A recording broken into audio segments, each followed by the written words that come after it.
Y para hablar de estas y otras cosas, déjeme saludar al investigador de Relaciones Internacionales, al profesor, a tu profesor de RI, a nuestro amigo, el profe Jesús López Almejo. Profe, te mando un abrazo, ¿cómo te va? ¿Qué tal, mi querido Vicente? Muy buenos días o casi tardes. Muy contento de estar con Sin Censura nuevamente. Y bueno, listo para compartir las reflexiones que le hagan el contrapeso a las críticas malintencionadas y además muy parciales en contra del gobierno actual, que como bien ustedes han estado exponiendo, han tenido en contra del gobierno del presidente Andrés Manuel López Obrador. Muchos incluso lo llaman, dice Héctor de Mauleón Vicente, que ha estado de luto durante estos 2 años. ¿Por qué será, querido Vicente? Perdón por la risita, estaba leyendo en Excelsior otra opinión que es verdaderamente lamentable, pero que va más o menos de la mano con lo que dices de Héctor de Mauleón. Federico Reyes Heroles escribe, y lo veo porque lo retuitea Claudio X González: no más maledicencias, no más insultos, no más intrigas, no más generalizaciones, no más diatribas. Exijamos al gobernante que no mancille, cuidemos de nuestros orgullos, cero tolerancia. Mi querido Jesús, pobrecitos, ¿eh? Mira, si tú, por ejemplo, ahorita agarras el Heraldo de México, si agarras Milenio, el Reforma, ni se diga, el Universal, el Excelsior, el Sol de México, bueno, incluso hasta el diario El Economista, casi toda prensa chayotera, te das cuenta que hay una especie como de publicaciones coordinadas en la cual destacan que el Coneval dice que hay 11 millones de personas que entraron en pobreza laboral en 2020, pero no te dicen que es por la pandemia. Dicen que en 2019 crecimos oficialmente a 1%, pero no hablan de que es una tendencia que viene desde el gobierno de Peña Nieto, que después con la pandemia se agudizó.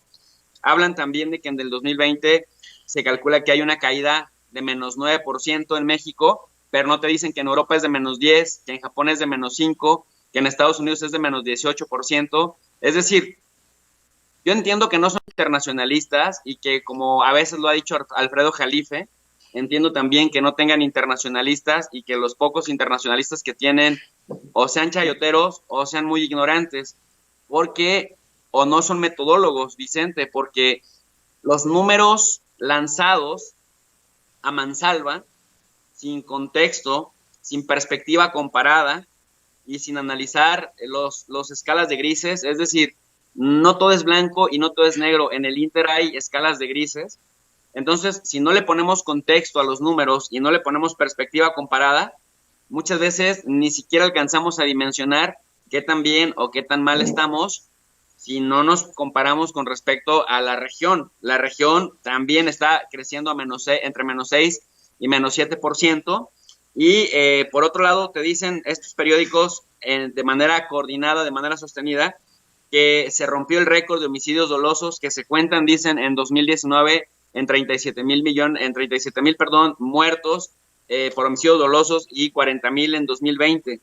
Pero cuando uno revisa desde el sexenio de Vicente Fox hasta la fecha, es una pendiente, Vicente, prolongada, pronunciada, que se disparó con Felipe Calderón y que con Peña Nieto no bajó. O sea, con Peña Nieto sigue ascendente y efectivamente a López Obrador le tocó agarrar la curva y se entiende que sigamos en ascendiente porque se está en el proceso de la construcción de este marco jurídico que tanto se necesitaba, esta reforma constitucional que tanto se necesitaba para crear la Guardia Nacional, a la que, por cierto, le dicen, la han hecho el muro de Trump que había prometido en campaña de 2016. Entonces, vemos puras cosas negativas, vemos números que dan, pero no hacen ni comparación con las administraciones anteriores, ni con las administraciones paralelas, ni hacen estudios geopolíticos en términos regionales para explicarle a la gente que se explica. No se justifica, pero se explica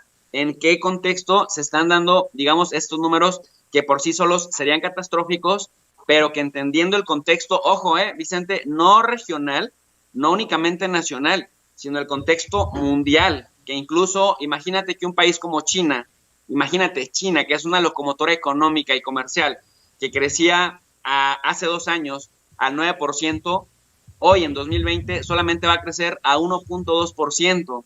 O la India, una máquina también de hacer dinero, que venía creciendo a 6.5% hace 2 años, hoy va a decrecer a menos 2%.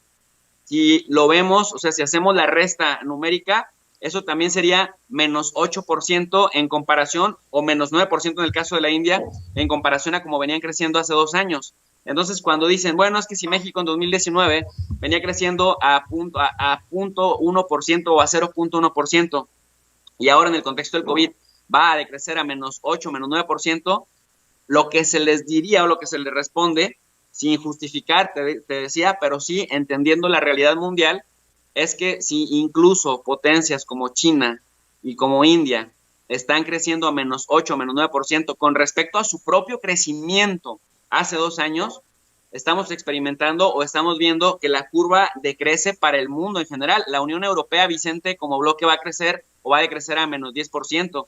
Alemania, que es tan aplaudido aquí en México por esa misma prensa chayotera a la que le encanta comparar peras con manzanas y no peras con peras y manzanas con manzanas, también está en la misma situación, creciendo a menos 10%.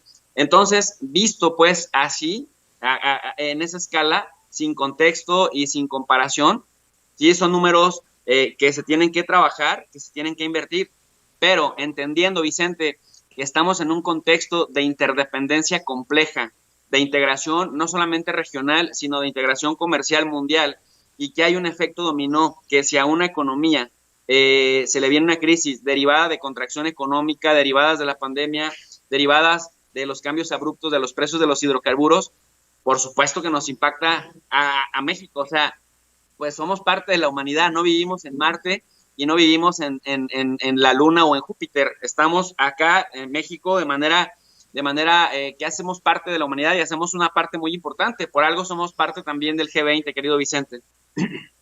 Oye, mi querido profe, dice Sergio Sarmiento en el Reforma, no vamos bien, pero el presidente y sus funcionarios viven en un mundo de irrealidad que les impide entender el deterioro que está sufriendo el país. Y cierra con este apunte.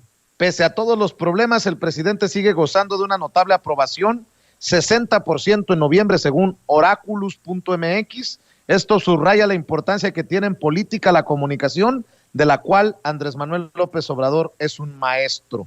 ¿Qué forma de querer reducir el apoyo popular al presidente Andrés Manuel López Obrador, quien creo, esa es mi opinión, contraria a la de Sergio Sarmiento, ha sido exitoso con su campaña de primero los pobres y de demostrar poco a poco que su lucha contra la corrupción da resultados? Mira, Vicente, si tú me preguntas por qué López Obrador goza de popularidad, si tú me preguntas por qué la gente lo sigue respaldando, y francamente yo no le creo a estas encuestas, mucho menos le creo al mentiroso de Mitofsky. Mitofsky es como las primeras 4 letras de su nombre, Mito, porque tiene el prestigio por los suelos, porque sus pronósticos y sus análisis y su metodología, no sé si falla porque les falte capacidad metodológica, Vicente, para monitorear o evaluar una realidad. Lo que sí es cierto es que puede también tratarse de una intención de golpear a los gobiernos en turno que no son de su agrado. En el caso de Sergio Sarmiento, fíjate que hace unos días estaba viendo una entrevista, un debate que tuvo con Gerardo Fernández Noroña a Sergio Sarmiento, y Sergio Sarmiento Noroña le dijo 2 cosas, le dijo pendejo y le dijo malintencionado. Y entonces cuando Sergio dijo, oye, no me insultes porque este es un debate respetuoso, Noroña le dijo, no te estoy insultando, estoy describiendo, y le dijo la definición de pendejo que tenía que ver con adolecer o con carecer de. Y malintencionado, pues tener intenciones de ver todo negativo sin ponerle contexto. Bueno, me parece que esos 2 conceptos, lo pendejo y lo malintencionado, sin que suene a insulto, sino más bien como descripción, pendejo entendido como adolecer o carecer de, por un lado hablaríamos de objetividad en los análisis, pero por otro lado también capacidad para analizar las cosas en perspectiva comparada. Y son tan pendejos que no entienden por qué López Obrador lo sigue apoyando tanta gente. Y te voy a decir por qué. Mira, a pesar del panorama oscuro, y se lo voy a poner con datos duros como a ellos les gusta, pero les gusta hablar de datos duros para fastidiar. El gobierno de López Obrador dijo, no puede haber gobierno rico con pueblo pobre, no puede haber un gobierno que gaste estratosféricamente mientras la gente abajo esté mal.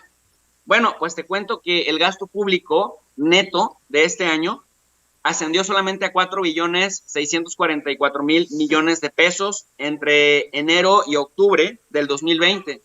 Esto, querido Vicente, representa un subejercicio de 364.136.000.000 de pesos. ¿Qué quiere decir esto?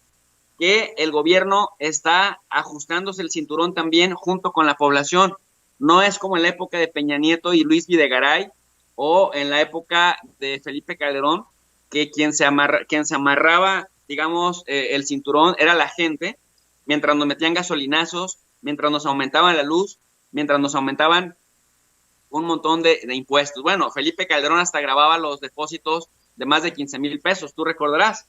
Entonces, el gobierno mexicano de esta administración está siendo austero como lo prometió y está gastando casi 700,000 millones de pesos en los pobres. Si eso no lo ven como un cambio estructural, una de dos, o es porque son muy pendejos en el sentido de adolecer de capacidad analítica o adolecer de intenciones de realmente contribuir con objetividad a las cosas. Es decir, ¿cómo se puede estar peor que en la época de Calderón o que en la época de Peña, que se robaron hasta los aleros de Los Pinos, cuando ahora acusan de que el gobierno no está haciendo nada diferente a lo que hacían antes, pero se le da certeza a la Guardia Nacional, pero el gobierno deja de gastar significativamente hasta el 2%, Vicente, en términos reales con respecto al 2019, y en 2019 gastó 2% menos que en 2018, que fue el último año de Peña Nieto. Estaríamos hablando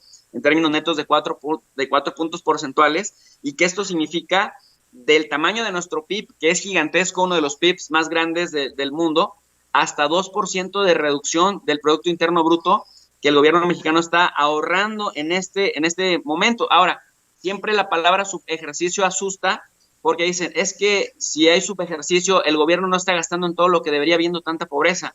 No, el subejercicio muchas veces tiene que ver con reajustar el gasto para reasignarlo a las necesidades más importantes o prioritarias, que luego después cada gobierno con su secretario de Hacienda define cuáles son esas prioridades, es distinto, pero este gobierno sí está cumpliendo en algo. Está cumpliendo la austeridad fiscal y está cumpliendo la austeridad republicana y está combatiendo a la corrupción. Por más que digan que Irmeréndira Sandoval, que Santiago Nieto, que Pío López Obrador, bla, bla, bla, los números, los datos por sí solo te hablan de que hay un combate real, un combate frontal a la corrupción, y también el hecho de que se esté haciendo a las grandes empresas extranjeras y también a los grandes empresarios nacionales que estén pagando sus impuestos, y que los que no los están pagando están recibiendo una sanción pública, una sanción social, se les está balconeando quiénes son como evasores fiscales, que debería proceder, digamos, a quedar en la cárcel. Bueno, eso también te habla de que ha habido capacidad de recuperar lo que se iba como coladera, Vicente, y que de tal suerte que no se veía el crecimiento que nos decían con Calderón de 3.5%, con Peña Nieto de 2.5%, y dicen, y de pronto con López Obrador no crecemos. Pero dos cosas importantes. Primero, que no estamos endeudando al país al nivel que se endeudaba con Peña Nieto y con Calderón. Y dos, que no tenemos la coladera de recursos que gracias a la corrupción teníamos en los sexenios pasados. Entonces, si tú me preguntas, Jesús, ¿cómo te imaginas a 2 años de gobierno de López Obrador la casa? Yo me imagino esta casa gigantesca que está siendo sacudida, que se está barriendo, que se está aspirando la basura, que se están removiendo cosas que no sirven. ¿Y cómo es ese proceso, querido Vicente? Ese proceso es un proceso que hay mucho polvo, que hay mucha suciedad, que salen muchos animales, que salen muchas cucarachas, pero todo proceso de limpia estructural, en los primeros momentos, en los primeros días, no se ve para cuándo se termine. Se ve incluso hasta más revolcado. Sin embargo, nunca ha estado más oscuro un panorama más cuando estás más cerca del amanecer, mi querido Vicente. Para cerrar, profe, y por cierto, no sé si ya te giraron la invitación para que nos acompañes a las 4:30 de la tarde, tiempo de la Ciudad de México, una media hora antes del informe de gobierno del presidente Andrés Manuel López Obrador, para que nos ayudes con el análisis, tus comentarios, tus opiniones. Espero que ya te hayan girado la invitación y que nos acompañes, profe, pero antes de cerrar, yo te pregunto, ¿tenemos una cuarta transformación de 10? ¿O cómo se puede calificar en 2 años lo que se ha avanzado o lo que se ha quedado pendiente? Mira, en 2 años lo que queda pendiente, me parece, es revertir el decrecimiento económico. Pero como te decía, es un tema mundial. Es decir, si tú volteas para la Unión Europea, que es el bloque comercial importante, si volteas hacia Estados Unidos y ves decrecimiento, si volteas hacia los tigres asiáticos o ves a las potencias de Asia-Pacífico, Corea del Sur, China, Japón, también decreciendo, si ves al gigante India en el Indostán, también decreciendo con respecto a su propio crecimiento, a su propio ritmo de crecimiento, te das cuenta que esto también va a tardar, pero que es una tendencia mundial. En ese contexto, me parece que fue muy bueno el apalancamiento que hubo en América del Norte con el modificar, el reformar el Tratado de Libre Comercio, que ahora es el TEMEC, el Tratado de México, Estados Unidos y Canadá, porque finalmente, por nuestra geografía natural, yo le decía a la gente, o sea, si Estados Unidos es importante para nosotros también somos importantes para Estados Unidos. Nosotros le compramos más, y cuando digo nosotros me refiero a México.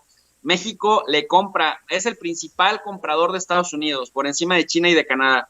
México le compra más a Estados Unidos, Vicente, que Alemania, Francia, Italia, Suecia, Suiza, Finlandia, Noruega, Portugal, Austria y España juntos en bloque. México y Estados Unidos tienen un nivel de comercio de 600,000 millones de dólares. El comercio al día es de 1,500 millones de dólares. Esto no lo ves en ningún otro bloque comercial. Es decir, no solamente en frecuencia, sino además en cantidad. México y Estados Unidos tienen una transacción comercial impresionante. O sea, estamos hablando de que a la hora se comercian 62.5 millones de dólares y que por minuto estamos hablando de un millón de dólares. Entonces, si Estados Unidos es importante para nosotros, nosotros también lo somos para ellos. Y mira, quien no me crea, ahora aquí en San Isidro se cerró, pues está cerrada la frontera para el tema de cruzar. Pues en el Black Friday, muchos negocios se la pasaron de capa caída, súper tristes, porque quienes les consumen grandes cantidades de producto somos los mexicanos. Pero como ahora estuvo cerrada la frontera, pues prácticamente no hubo tal inercia comercial como siempre. Entonces, en ese contexto, Vicente, amarrar nuestras alianzas, pero también saber lo que valemos para poder negociar, no desde una posición de debilidad, sino desde una posición, pues, de la importancia que tenemos en el panorama geopolítico regional y también con la cantidad de dinero que se maneja en el comercio con nosotros. En ese sentido, también nos hace falta trabajar, pero ya se está afilando el tema de las fiscalías, Vicente, las fiscalías, empezando desde la FGR y las fiscalías de los estados, para que tanto los sistemas de procuración de la justicia como de la impartición de la misma, pues hagan la diferencia y hagan que la lucha contra la corrupción realmente sea pues algo sólido, de largo plazo, que sea transeccional y que no solamente sea coyuntural con la llegada de este presidente. Y te lo digo porque a mí me sigue generando muchas dudas el tema de Cienfuegos, y yo sí esperaría que se le diera seguimiento y que no se le dé carpetazo, porque entonces sí se sospecharía mucho de esta lucha contra la corrupción. Pero esos siguen siendo los ejes, Vicente. El tema comercial, el tema de la innovación también y el tema de la procuración y la impartición de justicia. Ese me parece que sigue siendo nuestro coco, y por ahí se tiene que terminar con la impunidad. Si no se combate la impunidad con la impartición de justicia, difícilmente vamos a poder erradicar la corrupción, porque finalmente la impunidad es el gran incentivo para la corrupción. Ese sería, digamos, mi apreciación hasta este momento, Vicente. ¿Nos acompañas a las 4:30, profe? Pues ahí nos vemos, y te agradezco mucho la invitación, Vicente. Muchas gracias, profe. Por lo pronto, ¿por qué no cerramos invitando a la gente a tu canal de YouTube? quiero invitar a todas las personas que nos están escuchando a que si les gustan las relaciones internacionales, si les gusta la perspectiva comparada, si les gusta saber cómo se integran en términos geopolíticos el mundo, pues que se vengan al canal de Tu Profe de RI. En el pie de cada video, en la descripción de cada video, les ponemos una lectura complementaria para que sean clases reales, que complementen la exposición oral con la lectura como lo hacemos en la universidad. La idea, Vicente, de este canal es llevar la práctica universitaria a la arena digital y ya lo estamos logrando poco a poco. Así que invitados todos al canal de Tu Profe de RI. Gracias, Vicente. Te mando un abrazo, profe. Es Tu Profe de RI, el profesor Jesús López Almejo, investigador de Relaciones Internacionales, hablando con nosotros sin censura.